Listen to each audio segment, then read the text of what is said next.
जी के जो मोदी 3.0 जो है आज उसका 100 दिन मुकम्मल हुआ। उसी विषय पे आपसे बात करने के लिए और चर्चा करने के लिए हमारे साथ जो है अभी नेशनल स्पोक्स पर्सन शाहजा इल्मी जी है और एक्सट्रीम लेफ्ट में जो है हमारे बीजेपी के लाल चौक के कैंडिडेट और हमारे senior leader engineer Ejaz Hussain जो है। मैं शाहजा जी को बताना चाहता हूँ कि आप मीडिया से बात रखिए अपनी। वैसे एक्सट्रीम लेफ्ट इनकी आइडियोलॉजी नहीं है लेकिन मुझे बड़ा फक्र है हमारे साथ लाल चौक के कैंडिडेट हैं और इतना जरूरी और अहम दिन प्रधानमंत्री जी की सालगिरह भी है, आप सब जानते हैं। और आज के दिन 100 दिन क्या कुछ किया है हमारे प्रधानमंत्री जी ने और क्या कुछ है आगे के लिए। तो ये ट्रेलर जो इसके जिक्र में करूंगी, सिर्फ 100 दिन में क्या कुछ कर पाए हैं हमारे प्रधानमंत्री, जो तीसरी बार लगातार देश के पीएम के तौर पर, प्रधान सेवक के तौर पर है। उन्होंने लंबी चौड़ी फेहरिस्त हम सबको भी दी है, क्योंकि अब से लेकर 2 अक्टूबर तक सेवा के तौर पर हम लोग काम करेंगे। प्रधानमंत्री जी का यही एक उम्मीद है और यही एक गिफ्ट है जो हम उनको दे सकते हैं। तो खिदमत खल्क के लिए हम लोगों को काम करने के लिए कहा गया है। लेकिन मैं आप लोगों को बताना चाहती हूँ, देश भर में ये बात और ये पैगाम देना चाहती हूँ कि किस तरह से सिर्फ 100 दिन में हमारे प्राइम मिनिस्टर ने क्या कुछ किया। सबसे पहले मैं बात करूंगी इंफ्रास्ट्रक्चर डेवलपमेंट की, और 3 लाख करोड़ से ज्यादा प्रोजेक्ट्स का 100 दिन में अप्रूवल दिया गया है। इसमें फिर से जैसा कि आप लोग यहाँ पे भी आपका तजुर्बा आपका है, आपको इस बात का एहसास है, रोड्स, रेलवेज और एयरवेज पे पूरी तरह से ध्यान है। मधावन मेगापोर्ट महाराष्ट्र में चाहे वो हो और चाहे उसके अलावा रूरल रोड स्कीम्स हो। इसके अलावा इंफ्रास्ट्रक्चर में आप जानते हैं बहुत सारी चीजें की गई हैं। लेकिन इसी दौर में आप सोचिए 100 दिन में, मतलब ये ऐसे उपलब्धियां हैं और अकम्पलिशमेंट्स हैं कि 70 साल तक लोग नहीं कर पाए हैं। और सोचिए 100 दिन का हाल है। तो ये ट्रेलर है। और आप सोचिए कि चाहे वो शिंकुला टनल हो या 8 न्यू रेलवे लाइन प्रोजेक्ट्स हो, जिसके तहत 4.4 crore man days of employment अभी से उसका अप्रूवल हो गया है और शुरुआत भी हो गई है। लाल बहादुर शास्त्री इंटरनेशनल एयरपोर्ट बनाया गया है और अप्रूवल उसका दिया गया है वाराणसी में। इसके अलावा बागडोगरा वेस्ट बंगाल में आप देखिए, और न्यू स्ट्रिप्स आप देखिए जो अगाटी और मिनीकॉय में है। ये बात आप सब लोग जानते हैं कि आज़ादी के बाद से पहले 70 सालों में जितने भी एयरपोर्ट्स बने थे, ठीक उतने ही एयरपोर्ट्स पिछले 10 साल में बने हैं। तो इस तरह का काम है और मतलब मुझे लगता है ऐसा कभी हमने देखा नहीं। और एक फक्र की बात है कि हमारे देश में इस तरफ काम हो रहा है कि हम इंडिया अब वर्ल्ड की 5 इकोनॉमीज में से हैं और पहले 3 में आने वाले हैं। और हम ये भी चाहते हैं कि कश्मीर का ऐसा डेवलपमेंट हो कि कश्मीर भी बाकायदा, जम्मू एंड कश्मीर जो है बाकायदा फर्स्ट 3-4 इकोनॉमीज की स्टेट इकोनॉमीज में उसका नाम दर्ज हो। इसके अलावा जो किसान सम्मान योजना है उसको रिलीज किया गया है, उसका 70वां इंस्टॉलमेंट, और 20 करोड़ रुपए उसमें डिस्ट्रीब्यूट करे गए हैं 9.3 करोड़ किसानों को। ये सिर्फ मैं 100 दिन की आपके बारे में आपको बता रही हूँ। मिनिमम सपोर्ट प्राइस आपसे लगातार लोग पूछते हैं और लगातार ये सवाल पूछे जाते हैं। खरीफ क्रॉप्स का 2024 से 25 का इंक्रीज किया गया है और उससे फार्मर्स को इतना लाभ मिला है कि 2 लाख करोड़ का उनका अधिक फायदा हुआ है। इसके अलावा जो मिडिल क्लासेस हैं, और मेरे ख्याल से बहुत से लोग हम लोग रिलेट करेंगे इससे, कि no tax to on income up to 7 lakh, क्योंकि अब ये सारे कानून यहाँ पे भी लागू हो रहे हैं पहली बार। तो मुझे लगता है इसके असरात आप सब पर भी होंगे। No tax on income up to 7 lakh, salaried individuals can save up to 17,500 rupees in taxes. तो जो लोग बाकायदा जो सैलरी क्लास है उनको इतने पैसों की बचत वो कर सकते हैं। इसके अलावा जो इनकम टैक्स के रूल्स हैं बड़े आसान किए गए हैं, क्लियर किए गए हैं ताकि लोग उसका फायदा उठाएं। इसके अलावा यूनिफाइड पेंशन स्कीम्स, प्रधानमंत्री योजना के तहत 3 करोड़ और नए घरों को अप्रूवल मिला है। 1 करोड़ घर अर्बन स्कीम में, 2 करोड़ घर जो है कंस्ट्रक्शन में, जो रूरल एरियाज में होंगे। अब कश्मीर के लिए खास एलोकेशन क्या है, इसका तफसील से जो इसका होगा उसके बारे में प्रधानमंत्री जी आपको परसों आ रहे हैं, आपको बताएंगे रूबरू होकर। इसके अलावा फाइनेंशियल रिलीफ के तौर पर आप देखिए, चाहे हमारे स्टार्टअप्स हो, इनोवेशन हो हमारा, या 31% जो एंजल टैक्स था जिसके वजह से स्टार्टअप्स की शुरुआत में और शुरुआत करने में तकलीफ होती थी, आप देखिए किस तरह से उसको बढ़ाया गया है। मतलब हटाया गया है, माफ कीजिएगा।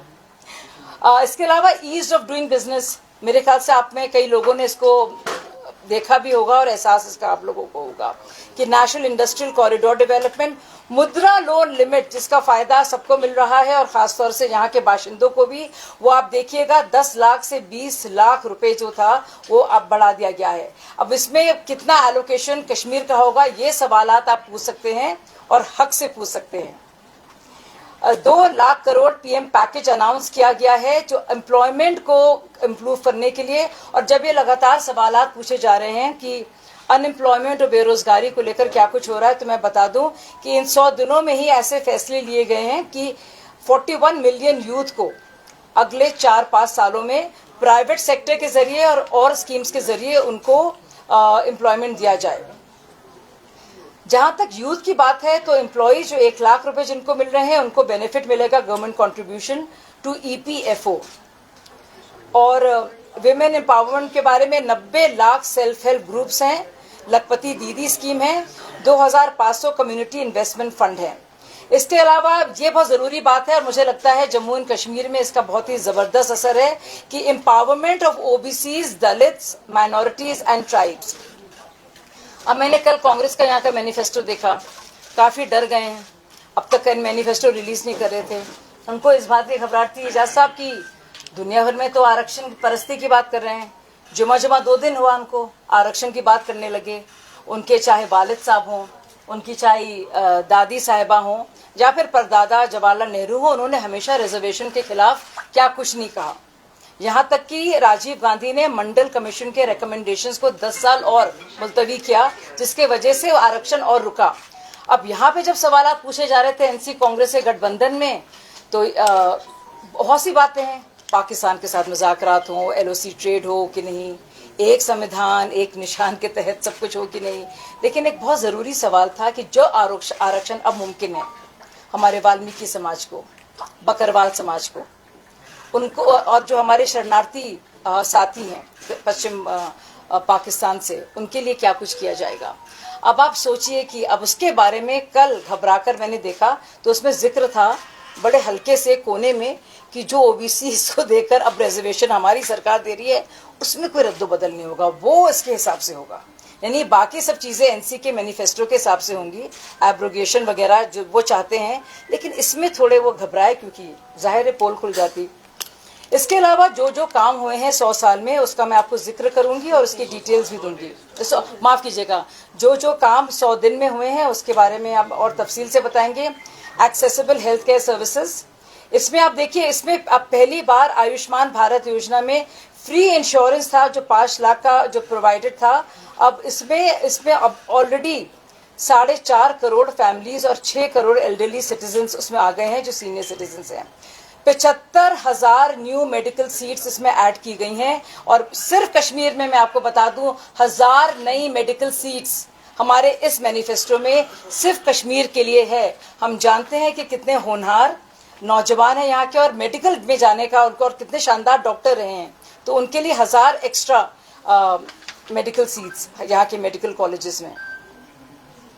उसमें बहुत सारी और बातें हैं, लॉ ऑर्डर है, गवर्नेंस लॉ एंड ऑर्डर है, एनर्जी सिक्योरिटी है, हाइडल इलेक्ट्रिसिटी प्रोजेक्ट्स उसके बारे में बताया। फॉरेन पॉलिसी, अब देखिए हमने लगातार देखा है क्या हमारे देश की फॉरेन पॉलिसी रही है। प्रधानमंत्री जी ने कहा है वो युद्ध में नहीं बुद्ध को मानते हैं। आप देखिए अगर यूक्रेन भी बात करता है या रशिया भी बात करता है तो अगर कोई मध्यस्थता या मीडिएशन कर सकता है और बाकायदा ऐलान करके कहते हैं ऑफिशियली, तो उसमें हमेशा इंडिया और मोदी जी का नाम रहता है। आपने देखा एक बहुत ज़बरदस्त जो कॉन्फ्लिक्ट भी चल रही है उसमें भी किस तरह से बहुत बैलेंस करके प्रधानमंत्री जी ने काम किया और कैसे रिलीफ लगातार भेजा भी है। जो मददगार लोग हैं, ज़रूरतमंद लोग हैं, जो ज़रूरतमंद लोग हैं।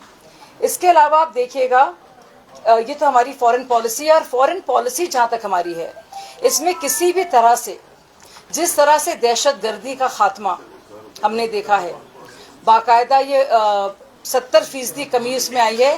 किसी भी तरह से उसको ना इनकरेज होने देंगे और ना ही कभी भारत के खिलाफ जो सेंटिमेंट को बढ़ने देंगे और अलगाववादी ताकतों का के लिए कोई जगह या कोई भी गुंजाइश कहीं नहीं है, खास तौर से यहाँ की सरजमीन में, क्योंकि लोग माजी के अंधकार को भूलकर एक बेहतर खुशगवार मुस्तकबिल की तरफ बढ़ना चाहते हैं।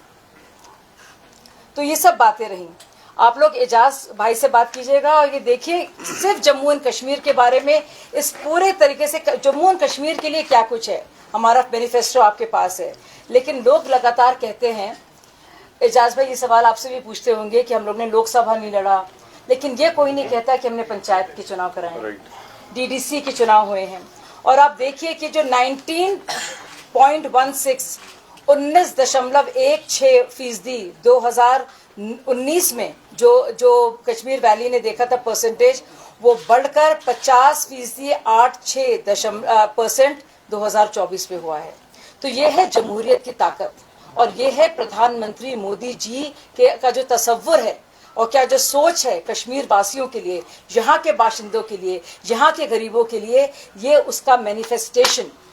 इसके अलावा जो वायलेंस डिक्रीज हुआ है उसके बारे में आप तफसील से बताएंगे एजाज भाई, जो हम लोग फक्र के साथ कहते हैं हमारे लाल चौक के उम्मीदवार। मैं धन्यवाद करना चाहता हूँ अपनी बहन शाजिया इल्मी जी का, साजिद यूसुफ साहब का, सबा बहन का और आप सब मीडिया भाइयों का जो यहाँ उपस्थित हुए, सबको मेरी तरफ से धन्यवाद। सबसे पहले मैं माननीय प्रधानमंत्री जी का जन्म दिवस है, मैं उनको ढेर सारी शुभकामनाएं देता हूँ और यहाँ लाल चौक कॉन्स्टिट्यूंसी में वो आ रहे 19 तारीख को, उसके लिए भी मैं धन्यवाद करना चाहता हूँ माननीय प्रधानमंत्री जी का।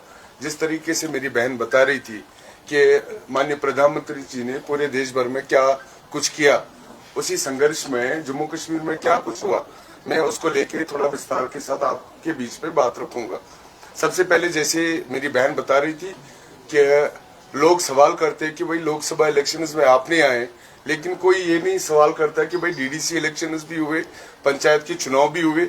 उस टाइम जो बाकी पॉलिटिकल पार्टीज थी उन्होंने अपनी प्रॉक्सीज खड़ा करके, लेकिन खुद वो कंटेस्ट नहीं किए, उन पे कोई सवालात नहीं कर रहे। अगर वोटर टर्नओवर की हम लोग बात करेंगे, जो पिछले 35 सालों में वोटर परसेंटेज जो अभी बढ़ा है 58.4%, मैं मानता हूं ये कुल मिला के अगर 35 साल की आप लोग बात करेंगे, 35 साल में इतनी वोटिंग परसेंटेज नहीं हुई जितनी इस इलेक्शन में हुई। ये मुझे लगता है डेमोक्रेसी की जीत है, ये माननीय प्रधानमंत्री जी की जीत है और ये उनके विश्वास की जीत है। लोगों ने उनके ऊपर विश्वास रखा, क्योंकि पहले क्या होता था 8% पोलिंग होती थी, क्योंकि डेमोक्रेटिक सेटअप पे कोई विश्वास करने के लिए खड़ा नहीं होता था। आज अगर 55% से ज्यादा वोटिंग होती है तो मैं ये समझता हूँ ये माननीय प्रधानमंत्री जी की जो विश्वास दिलाया उन्होंने डेमोक्रेसी को बढ़ाने के लिए, ये उसकी जीत है। उसके बाद जो वायलेंस है, आपको पता है 2019 से पहले कितनी वायलेंस होती थी, कितने पत्थरबाजी होते थे, कितने पेल्टिंग्स होते थे, कितने हमारी बहनों को पैलेट्स लगते थे, हमारे जवानों को पैलेट्स लगते थे। मैं मानता हूँ ये हमारे लिए फख्र और गर्व का विषय है कि जब से भारतीय जनता पार्टी ने यहाँ पे कमान संभाली, जब से यहाँ एलजी एडमिनिस्ट्रेशन आई, मैं मानता हूँ तब से वायलेंस जीरो हो गया।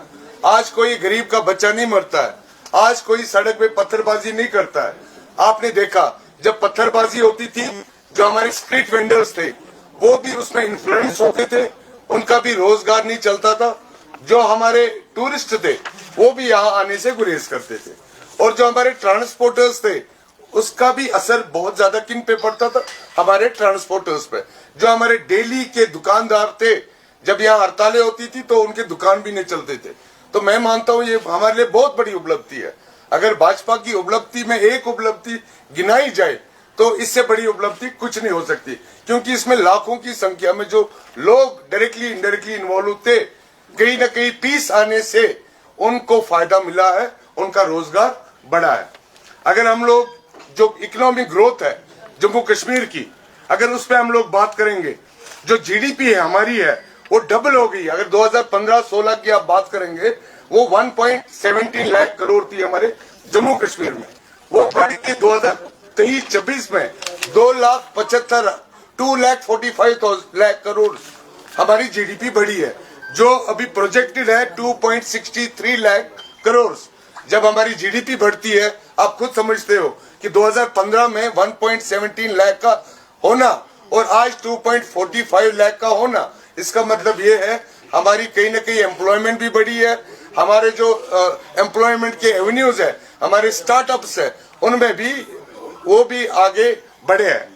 अगर हम लोग जेके बैंक की बात करेंगे, जो हमारा एसेट है जम्मू कश्मीर का, 2019 में एक 1139 करोड़ का लॉस था उनको, जब 2019 में 1139 करोड़ का लॉस होना और आज वही बढ़ के 1700 करोड़ का प्रॉफिट होना, ये अपने आप में एक इतिहास है।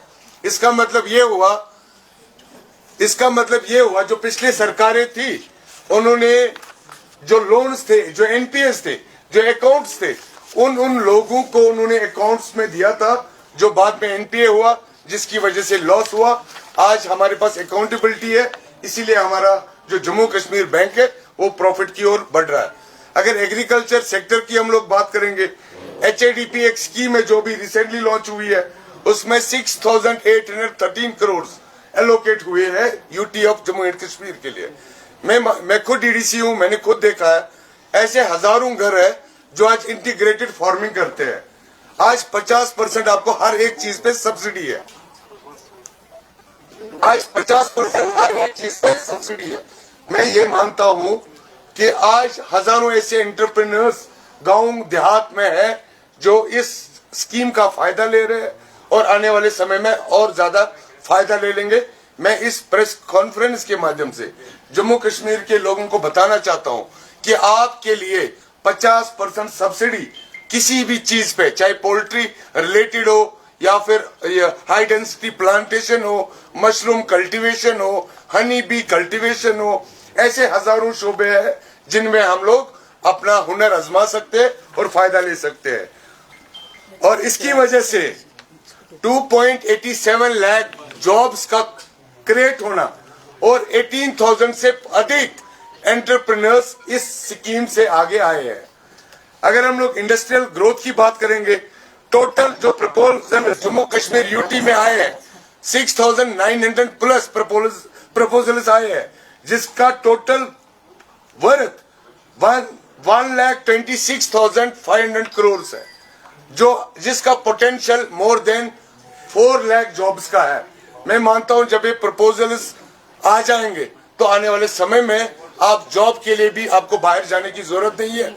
जो प्रपोजल्स यूटी में आई है, जितने इन्वेस्टमेंट 1 लाख करोड़ से ज्यादा investment UT of Jammu and Kashmir में आई है, तो उसके लिए मैं मानता हूं आने वाले समय में 5 लाख से ज्यादा जॉब उसमें आएंगे। सारे तफसील से हम देंगे, लेकिन आप अपना एक्सपीरियंस और डीडीसी के बाद और अभी बतौर लाल चौक के कैंडिडेट के तौर पर आप क्या कुछ कहना चाहेंगे, वो बताइए इसको।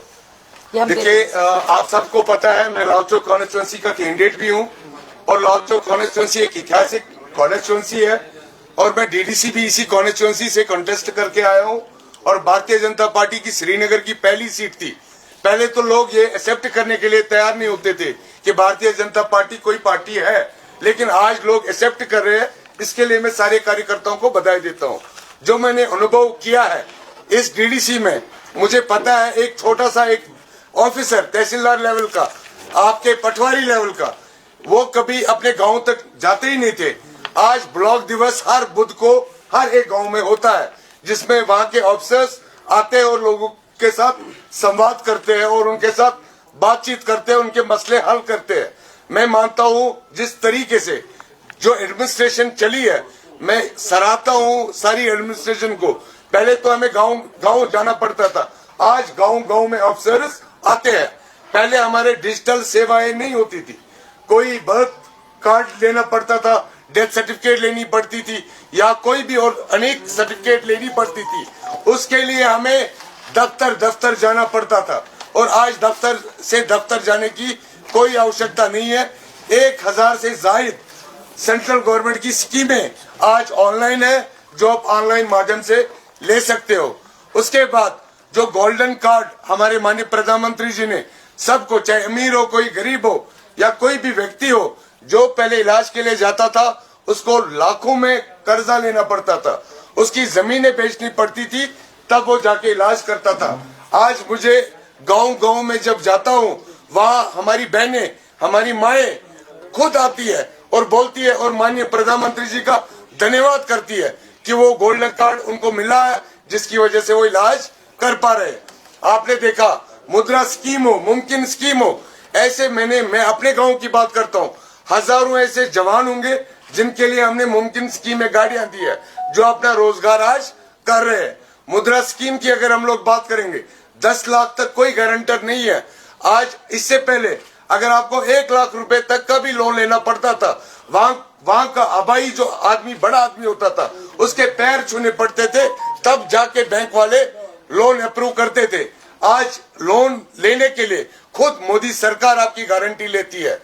मैं मानता हूँ ये हमारे लिए, हमारे नौजवानों के लिए बहुत बड़ी एक उपलब्धि है। उसके बाद स्पोर्ट्स की अगर हम लोग बात करेंगे, स्पोर्ट्स इंफ्रास्ट्रक्चर को हमने गांव-गांव लेके गए। स्पोर्ट्स में कोई ऐसा गांव नहीं होगा जहां हमने वहां प्ले फील्ड्स नहीं दिए होंगे। जो बचे कुचे होंगे इंशाल्लाह आने वाले समय में उनको भी करेंगे। लेकिन मैं आप सबको बताना चाहता हूँ, जिन गांव में 70 साल तक कोई प्ले फील्ड की सुविधा नहीं होती थी, आज अगर मेरी कॉन्स्टिट्यूएंसी की आप लोग बात करोगे, 5 प्ले फील्ड मैंने अपने हाथ से दिए है। जल शक्ति में जो पानी हर घर नल पहुंचे, उसके लिए मैं बताना चाहता हूं, मैं अपनी कॉन्स्टिट्यूएंसी में 4 वाटर सप्लाई स्कीमें दिया हूं, जो एक स्कीम की कीमत 6-7 करोड़ रुपए है। कोई ऐसा पाइपलाइन नहीं है जो 40-40 साल रस्टेड पाइपें थी, उनको हमने चेंज करके वहां के गांव को फ्रेश वाटर पहुंचाने का काम किया है। आप मेरे भाइयों और मेरे बहनों और जितने सारे व्यूअर्स हैं, मैं आप सबको बताना चाहता हूं, पानी का ऐसा मुद्दा है कि अगर खराब पानी आता है, उसकी वजह से बीमारियां भी बहुत ज्यादा बढ़ जाती है। तो हमारा पहली प्रायोरिटी ये थी कि गांव-गांव साफ और स्वच्छ पानी पहुंचे, उसके लिए हमने बहुत ज्यादा प्रयास किया है। अगर मैग्नेटाइजेशन की आप लोग बात करोगे, कोई ऐसा रोड नहीं होगा जिन इलाकों में कंडी इलाके बोला जाता था, जहां ट्राइबल पॉपुलेशन थी, आप ये लेके चलो, हमारी जो हनुमू इलाका है उसमें टोटल पॉपुलेशन ट्राइबल्स की 600 ट्राइबल पॉपुलेशन है, लेकिन वहां पे हमने 6 करोड़ का रोड दिया। और इसी प्रकार से बाकी चाहे नाबार्ड हो, C&F हो, PMGSY हो, ऐसी कोई स्कीम नहीं है जो हमने ग्राउंड पे लॉन्च होते नहीं देखी और जिसका लाभ लोगों ने नहीं मिला। उसके बाद जो हमारे एजुकेशन इंफ्रास्ट्रक्चर है, उसको भी हमने इम्प्रूव करने की कोशिश की है।